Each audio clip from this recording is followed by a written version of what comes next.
বিএনপির বক্তব্যগুলো দেখেন, সে জুলাই সনদ বাস্তবায়ন নিয়ে ধানাই ফানাই করছে। প্রত্যেকটা রাজনৈতিক দল তাদের মতো করে সংস্কার করবে, নিশ্চয়ই বিএনপি সংস্কারের কথা বলছে, তারা অবশ্যই সংস্কার করতে চায়, তাদের মতো করে করতে চায়।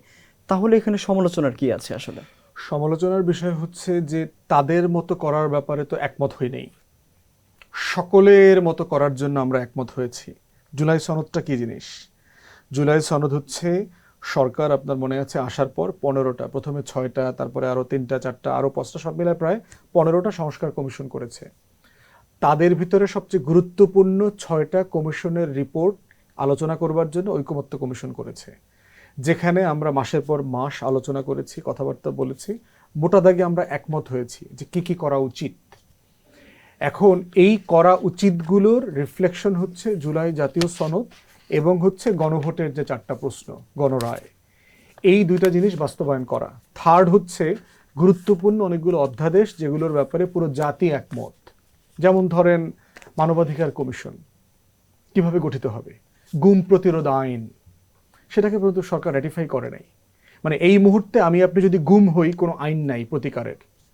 এই জন্য দেখবেন যিনি গুম হয়েছেন তার ব্যাপারে সবাই কথা বলছে, কিন্তু বলছে না যে কোন আইনের ব্যত্যয় ঘটেছে, কারণ গুমের কোনো আইন এই মুহূর্তে নাই। সচিবালয় করা হয়েছে সুপ্রিম কোর্টে। পুরো বাংলাদেশে 111 থেকে একমত যে বিচার বিভাগের স্বাধীনতা দরকার, বিচারপতি নিয়োগের জন্য আলাদা অ্যাপয়েন্টমেন্ট সিস্টেম দরকার, কোনোটাই বিএনপি সরকার র্যাটিফাই করলো না। তারপরে দেখেন গণভোটের যে অধ্যাদেশ সেটা র্যাটিফাই করে নাই। এরপর হচ্ছে ব্যাংক রেজলিউশন আইন র্যাটিফাই করে নাই। তাহলে এনবিআর রিফর্মের যে অর্ডিন্যান্স সেটা তারা র্যাটিফাই করে নাই। কেন করলেন না? মানে যেই বিষয়গুলোতে আমরা সবাই একমত হয়েছি সেগুলো করছেন না কেন?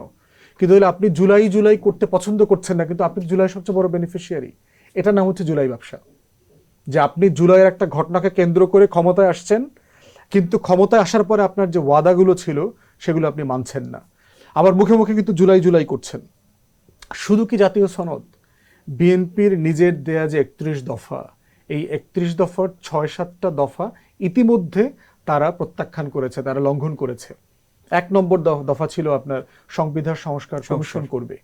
তাহলে আপনি নির্বাচনের সাথে যেটা ওয়াদা ছিল যে আপনি একই দিনে 2টা শপথ নেবেন, এটাই তো আমরা সবাই একমত হয়েছি। এগুলোর সাথে বিএনপি তো ইনভলভ, চাপিয়ে দেওয়া হয়নি তো। এবং স্বরাষ্ট্রমন্ত্রী তো বলেছে কোনো কিছু চাপিয়ে দেওয়া হয়নি, আমরা সব মেনে নিছি, কেন? এই ভয়ে যেন আবার নির্বাচন না যায়। তাহলে আপনি তো পলিটিক্যাল ফ্রড করলেন, জাতির সাথে প্রতারণা করলেন। আপনি তখন জাতিকে বলেন নাই কেন এটার সাথে আমি একমত না? কয়েকদিন আগে সেতু মন্ত্রীও বলেছে যে টোল মৌকুফের যে বিষয়টা, তিনি Exactly. বলেছেন যে এটা না হলে নির্বাচনে ভোটে টোটে Right. ঝামেলা হইতে রইতে এগুলো বলছে টলছে। তাহলে এগুলোর নাম হচ্ছে পলিটিক্যাল ফ্রড, এগুলোর নাম হলো জুলাই ব্যবসা। যে আপনি জুলাই থেকে বেনিফিট নেবেন, বেনিফিট নেওয়ার পরে আপনি ভুলে যাবেন যে আমাদের 1400 শহীদ দেয়ালে দেয়ালে কি লিখে দিয়েছিল।